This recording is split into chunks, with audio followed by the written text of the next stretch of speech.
You've completely miscategorized what he said. You've strawmanned actually what he said, which is very surprising considering your level of qualification and education. He didn't say we don't believe in rights or suffering. He said we don't believe in that you can't prove it objectively. Underline the word objectively. As an atheist, there is no mechanism through which you can prove deontological ethics or consequentialist ethics on an objective framework, which is why John Stuart Mill tried to prove the desirability principle in his book on utilitarianism. This is the first thing you're going to have to choose. We talk about race and you talk about slavery. Let me tell you something the Prophet Muhammad said. The Prophet said there's no virtue over a black man over a white man or an Arab over a non-Arab. How comes it took you, I don't know how many years as the white dominance to figure that out? Only 30 years ago you stopped apartheid. So why should we listen to you? In a sense, you're playing the moral superiority card. With all due respect, it took you 1,300 years after the fact to realize that something the Prophet said, Prophet Muhammad, who you're attacking the religion of right now, 1,300 years before, you now agree with him. So how do we know you're not going to differ on these issues? Number two, on the issue of slavery, because when was the apartheid end? 1994, 30 years ago, and they're telling us about this and that. I mean, I don't see how this is working here. You said this, the emanation and the knowledge production of these ideologies that you're talking about is undoubtedly white and European. You cannot take that away from the reality. I don't think John Stuart Mill or Jeremy Bentham or Immanuel Kant was Nigerian. I didn't see. You're talking about secular ethics. It's not the secular ethics of the black man, is it? It's the secular ethics of the white man. And you've already assumed it to be true, just like many of probably the people before in this country, white men, assumed that apartheid was true. Then they had to, the suffering, by the way, that Mandela and others had to undergo, the suffering, which is good suffering, by the way, because not all suffering is bad. You said suffering is bad. What about the suffering that Mandela and the others, the anti-apartheid activists, had to go through? Was that good suffering or bad suffering? It was good suffering, because then people realize that it's equality and race and things like that. So this is what you're doing here, is you're being morally sanctimonious. You're clearly trying to come with a hierarchy as you explain to me. No, you explain to me why your morality is true in the first place. Yes, homosexuality is prohibited in Islam. It's wrong. Yes, I believe you're going to go to the hellfire if you don't believe in Allah. Yes, I believe that there's heaven. Yes, I believe in the Day of Judgment. These are things I believe in. Tell me why that's wrong. Tell me why that makes Islam to be true. What creedal disproving implications does that have? As a philosopher, where is your objective morality? Where is your objective reasoning? Where are the arguments? Where is the empiricism? Where is the calculations? Where is the proof? Where is the evidence? That's why I'm asking. Don't assume the dominance remains in the Western Hemisphere and there's hegemony on the side of the Western Hemisphere. That whatever ideology they decide to put down, we're going to assume is going to be true. That you're going to come here and tell us our requirements for moral requirements. That's your moral requirements.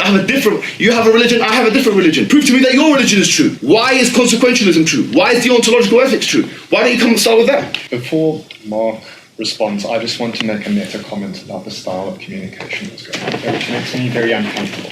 Okay. I'm very uncomfortable with how this has very quickly degenerated into a shouting match. I understood, and I was led to believe by the organisers of this event, that we were going to be here to discuss, in a mature and reflective way, various worldviews. I am very disheartened by the turn that this has already taken. So I want that noted for everybody to see. Because I am not as philosophers, as intellectuals. And for the last 5 minutes, Mark, who is an absolute gentleman, has been shouted at. Now, this is not relevant, to be honest with you. We're talking about God and morality. You've spoken for about 10 minutes about why Islam is and again. Can you get to the point, please? And again, the point is I'm making a meta comment. Yeah, but it's not really. It's not. Okay, sorry, I'm going to have to step in. So let me just reset.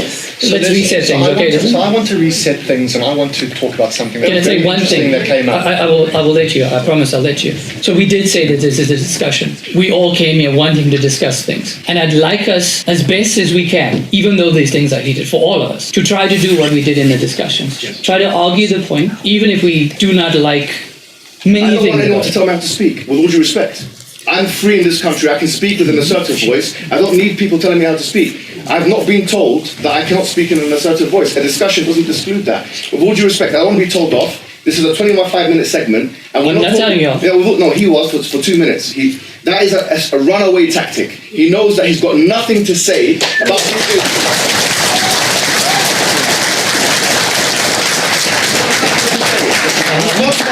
We came here talking about Prophet Muhammad and Salman Rushdie and homosexuality and attacking Islam. I'm telling you, respond to my arguments.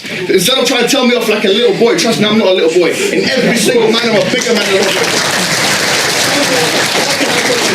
why is it that your one is objectively true? Go and answer the question. You have to write it down, sir. So, sorry, sir, we haven't settled this yet.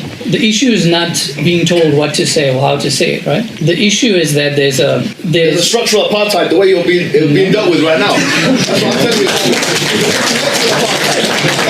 I'm going to speak in the way I want to speak. So let me say this. Let me put it this way. I would like to be dealt with properly here. Let me put it this way. You know what I'm saying? So just answer my questions. I don't want to be told how to speak. With all due respect, Listen, I'm speaking to you in a way. You're being sanctimonious and you're trying to be the schoolboy teacher. No. You're not here for that. No.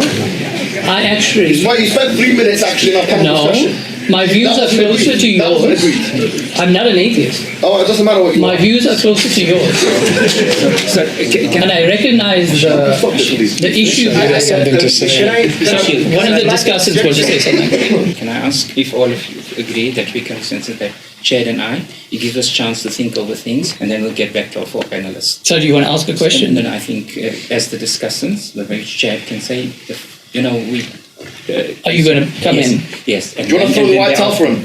No. Just throw the towel. Just throw the towel. Okay, I'm going to bring in... So I did promise, Aaron, that you're going to finish your point. There is a phrase by Imam al-Ghazali, one of the great scholars of Islam. He says that لَيْسَ فِي الْإِمْكَانِ أَبْدَعُ مِمَّا كَانَ. There's nothing in the creation better than what is. This is kind of connecting what you're talking about. Okay, so there's a long discussion among Islamic scholars about what this means. Do you see what I'm saying? So because it's connected. So you're coming with good interrogations. I'm not actually dismissing what you're saying. What he's saying is something that Islamic scholars spoke about for 1,000 years. No problem. You're coming with good interrogations. Now the response to that, like Ibn Qa'i wrote a book on that very phrase. Az-Zabidi, because al-Ghazali wrote this in Ihya Ulumuddin. Az-Zabidi has a long commentary on Can it. you tell me what the answer that he gave was? Is it possible to tell me what the answer that he gave? Yes, please. We have to... Yeah, so I believe that there is a problem with the logic here, and as I addressed the Professor Harris, what I would say is there is an assumption that there is a distinction between ontological good and a real world evil. Is that correct? It's not quite what the argument is getting at. No, I'm talking about the assumption of the argument. So what you're saying is there is a good. God has goods, right? He's perfect being good. He's omnibenevolent, right? And there is an evil.